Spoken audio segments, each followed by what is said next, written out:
Hey everyone, today I'm going to show you how to change miles to kilometers in Tinder. So let's get started with this quick tutorial.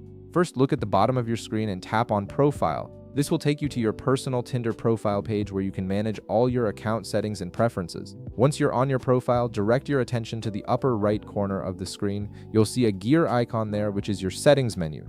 Go ahead and tap on this gear icon to access all of Tinder's configuration options. Now you'll need to scroll down through the settings menu until you find the option that says show distance in. This particular setting controls how distances to other users are displayed throughout the app, which is especially useful if you're traveling or if you simply prefer the metric system over imperial measurements. When you locate the show distance in option, tap on it to reveal the available choices. You'll see two options here, miles and kilometers. Simply tap on km to switch your distance measurements from miles to kilometers.